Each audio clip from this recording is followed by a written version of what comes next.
Halo sahabat pecinta sejarah Kalimantan Barat, Assalamualaikum warahmatullahi wabarakatuh. Selamat dini hari dan salam sejahtera untuk kita semua. Adil Katalino, Bacuramin Kasaruga, Basengat Kajubata. Arus, arus, arus.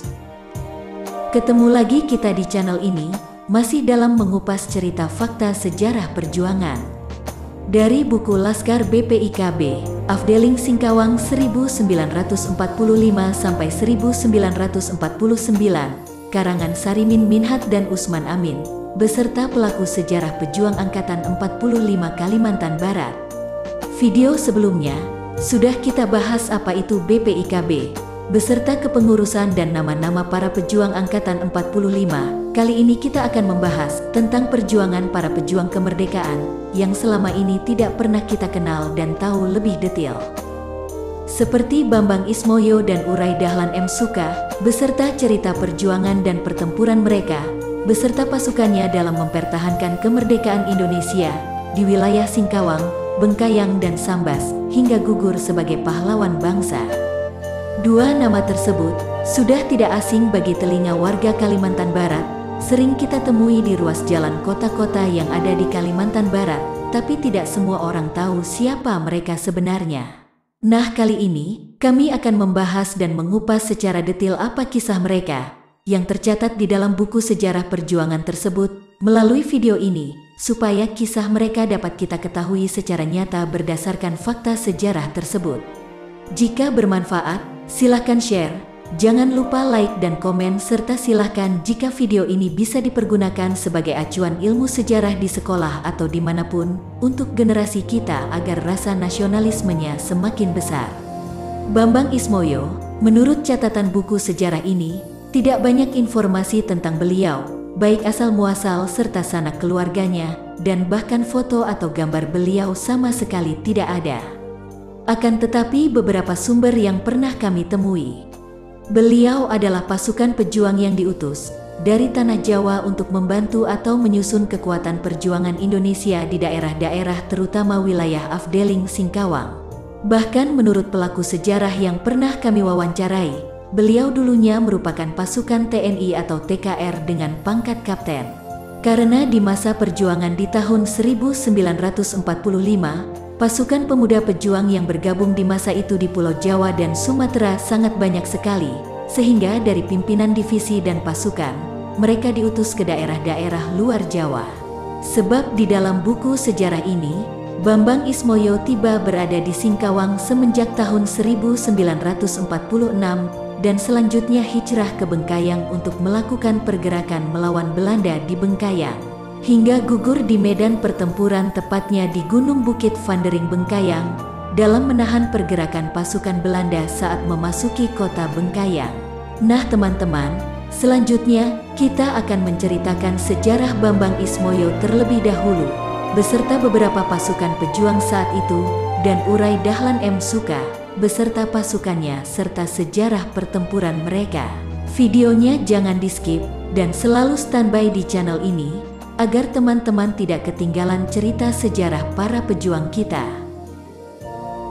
Maka akhirnya para pejuang dan para pemimpin Laskar BPIKB seperti Ali Barudin, Karlan Karodiemejo, Dahlan Saleh, Yakob Anham, dan beberapa orang pimpinan lainnya termasuk Ali Anyang, yang waktu itu bergerak menuju Bengkayang untuk meneruskan perjuangan dan melawan pasukan Belanda hingga kemerdekaan ini dapat direbut kembali seutuhnya.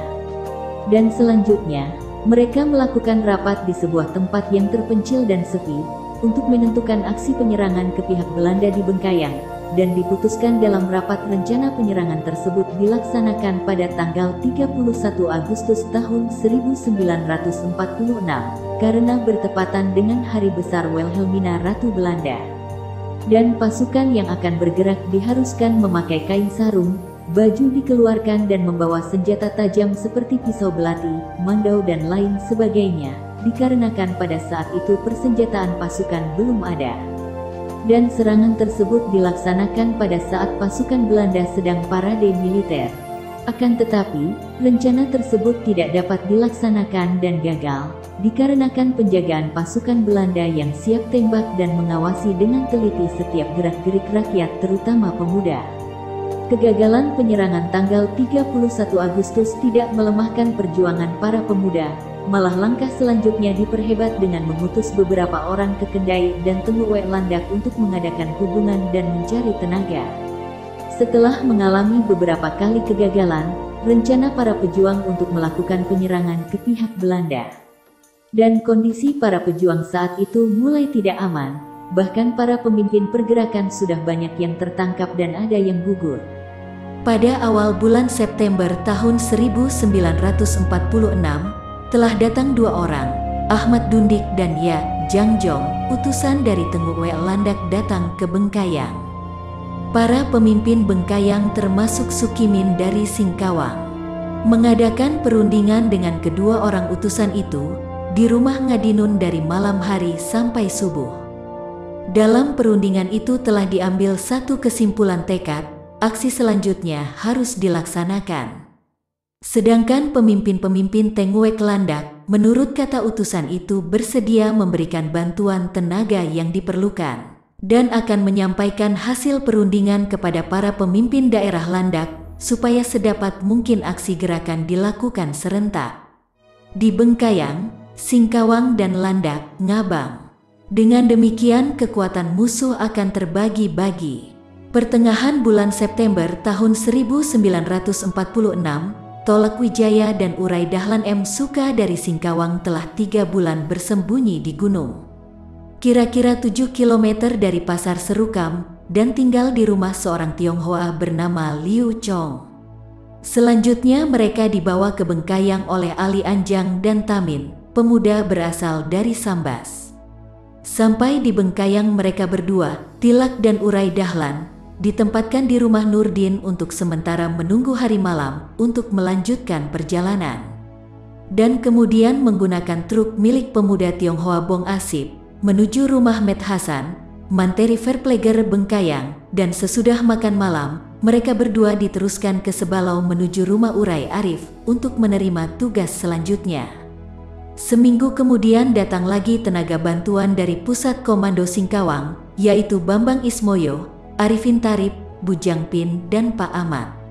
Keesokan pagi jam 6 sesudah berunding malamnya, berangkatlah Sukimin, Tilah Wijaya, Udahlan Suka, Bambang Ismoyo, Bujang Pin dan Pak Ahmad menuju ke Kendai dan Tengku Landak. Perjalanan ditempuh dengan berjalan kaki, dalam 1 hari penuh guna menemui pemimpin Kendai, Panglima Busu dan pemimpin Tengku Landak yakni Saudara Yahapit.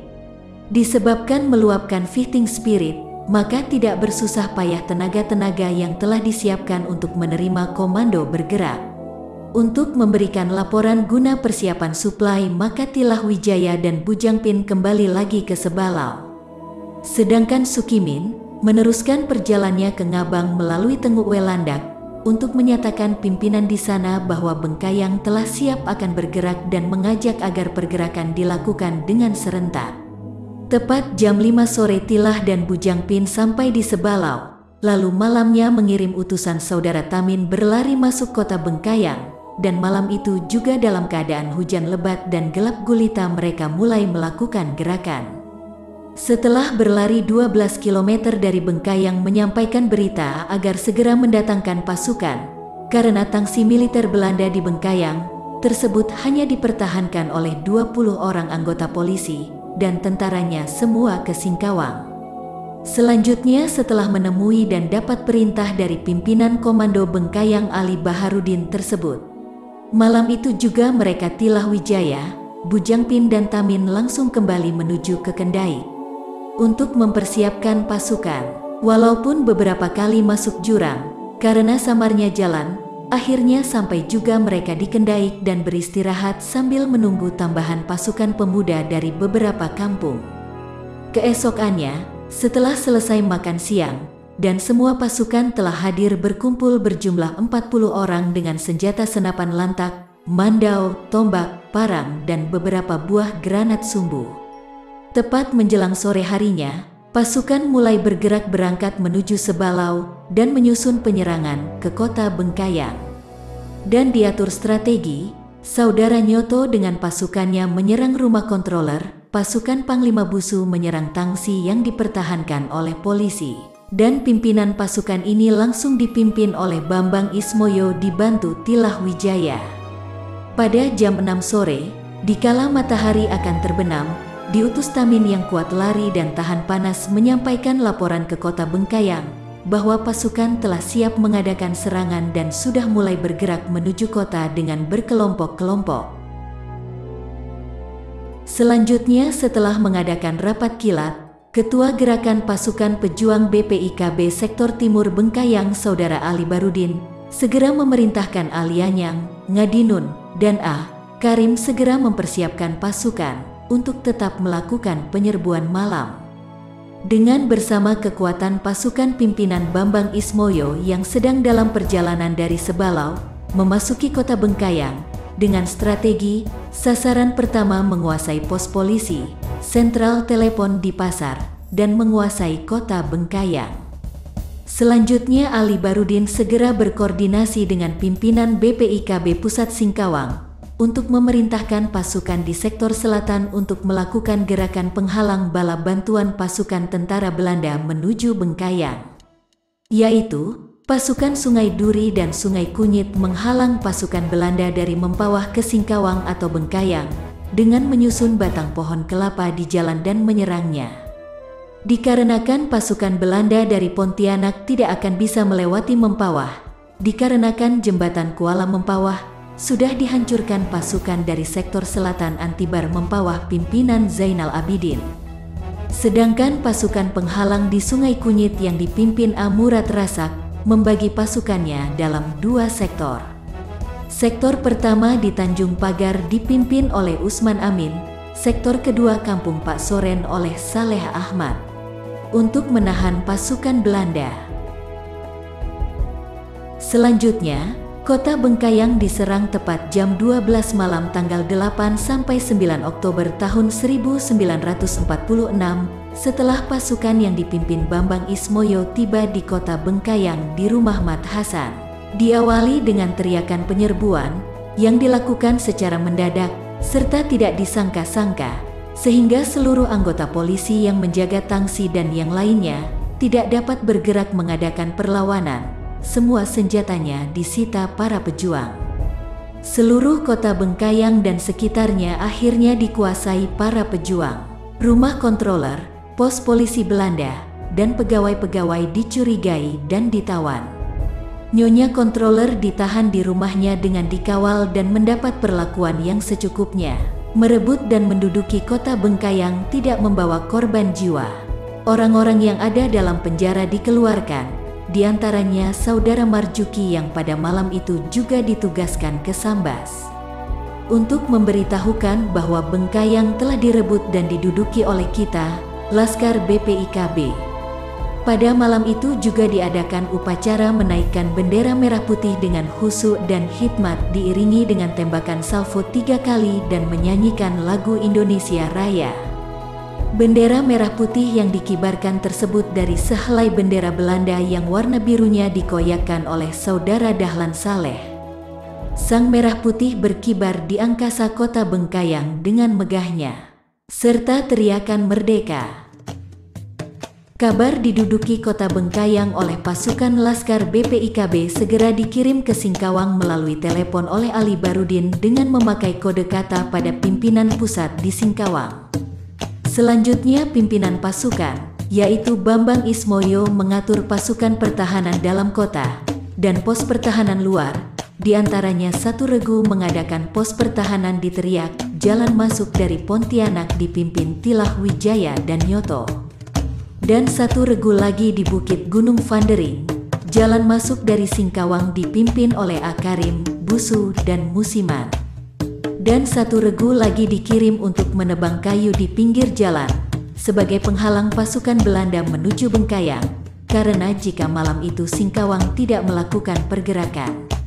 Dan dipastikan bantuan tentara Belanda dari Singkawang akan datang merebut kembali kota Bengkayang. Selanjutnya pada jam 4 subuh satu regu ditugaskan ke Ledo dan Sanggau Ledo dengan memakai kendaraan truk dipimpin Karlan, Yakob Ahmad dan Ngadinun untuk mengambil alih pemerintahan di sana dan mengatur seperlunya di tempat tersebut. Perlawanan dan rintangan di kedua tempat tersebut tidak ada sama sekali.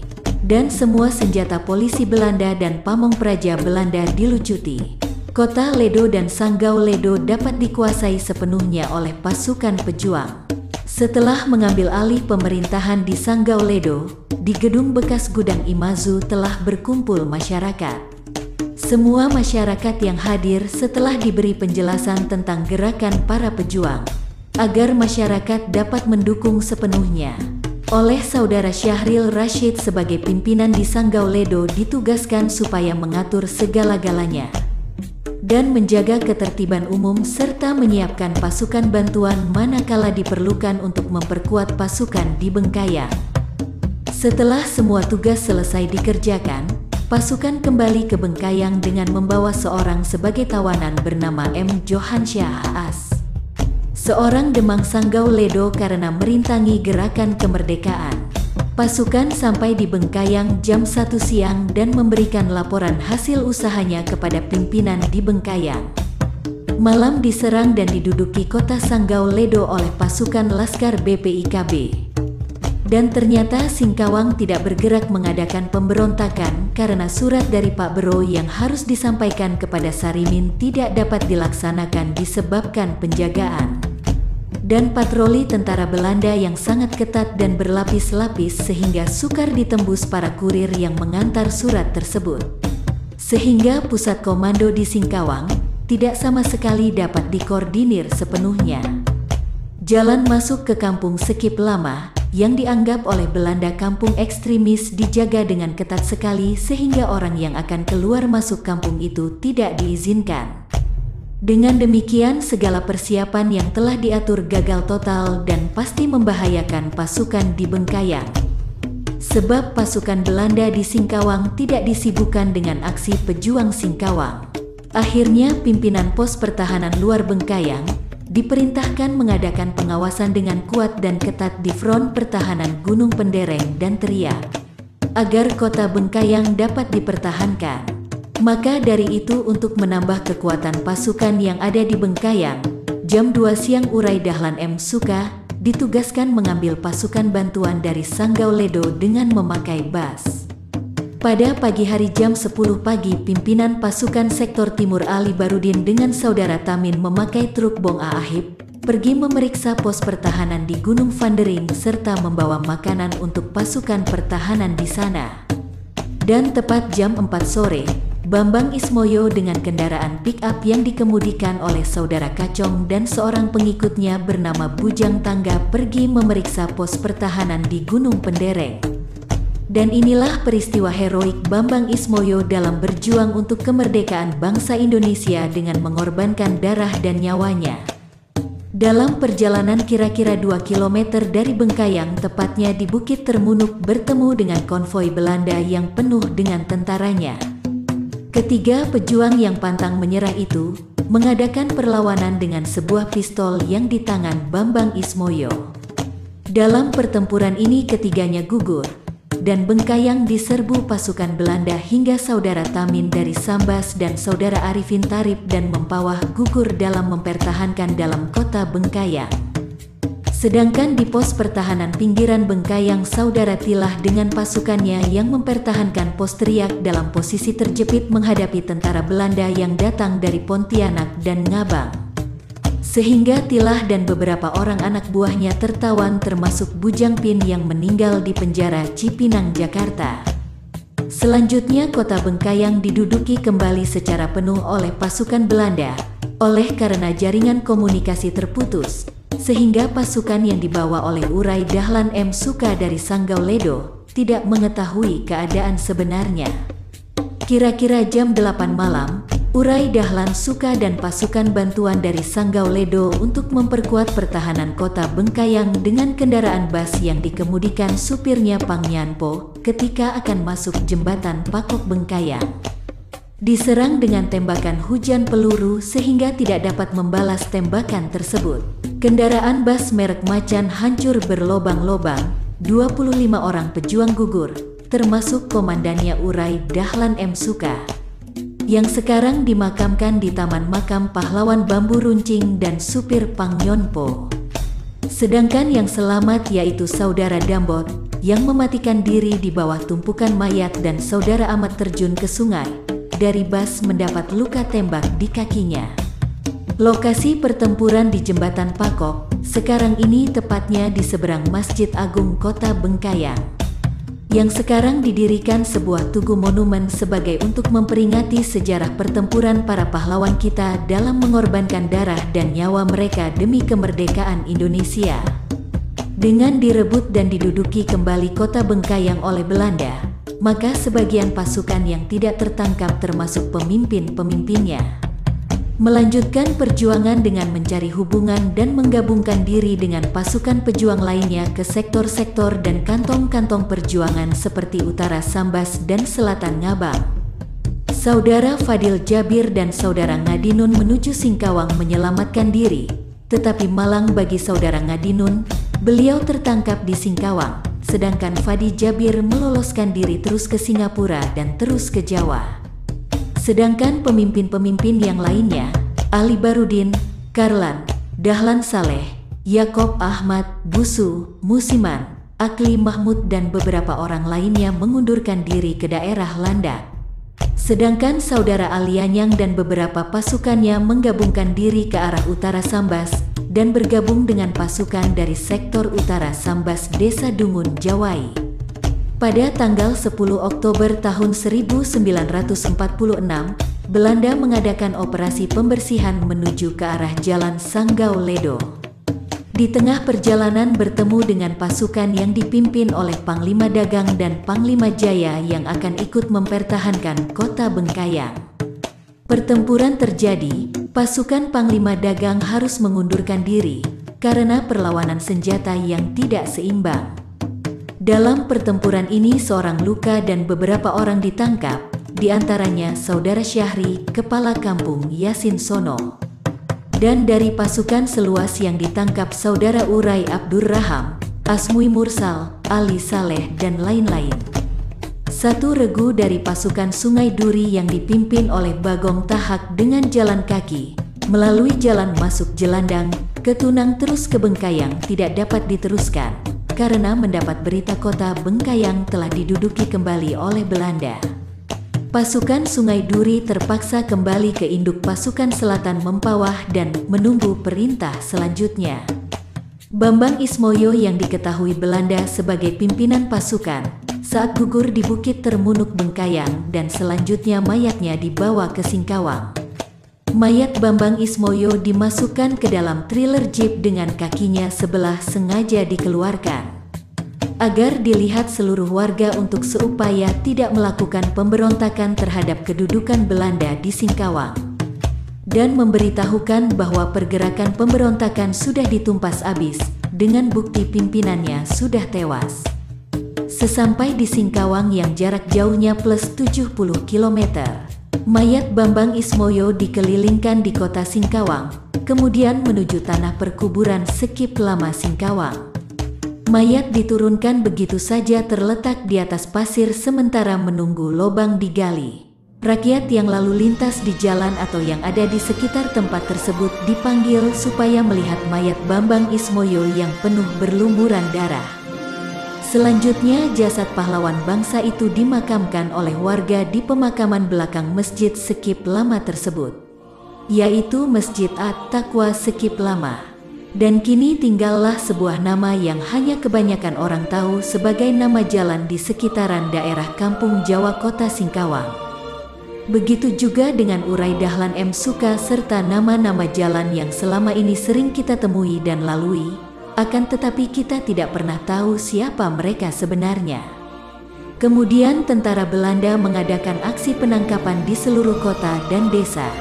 Di Singkawang yang ditangkap Saudara Bero, Urai Usaman, Kartini, dan lain-lain. Di bulan Oktober tahun 1946. Selanjutnya, informasi pergerakan para pemuda di Kalimantan Barat semakin terdengar luas di daerah Jawa, Sehingga pada saat itu banyak sekali pasukan-pasukan TKR dari Jawa yang datang ke Kalimantan Barat untuk memperkuat perjuangan. Tapi tidak sedikit juga yang tertangkap oleh pasukan Belanda dikarenakan mata-mata Belanda sangat banyak sekali. Seperti Kapten Mulyono yang tertangkap di pantai Paloh Sambas. Nah teman-teman, itulah salah satu cerita fakta sejarah perjuangan yang ada di Kalimantan Barat, khususnya di daerah Afdeling Singkawang, yang tidak banyak diketahui oleh kita saat ini. Apa yang dapat kami sampaikan berdasarkan buku yang dibuat langsung oleh para pemimpin dan pelaku perjuangan tersebut. Dan masih banyak lagi cerita-cerita kehebatan mereka yang nanti akan kami publikasikan agar dapat abadi sepanjang masa. Terima kasih yang sebesar-besarnya kami ucapkan kepada teman-teman yang sudah menyimak cerita ini. Jika bermanfaat dan berguna, silahkan di-share atau dipergunakan untuk masyarakat ramai. Karena ini semua adalah kewajiban dan keseharusan kita dalam menghargai jasa-jasa pengorbanan mereka untuk kita. Kami undur diri, sampai ketemu di video selanjutnya. Wassalam. Merdeka! NKRI harga mati!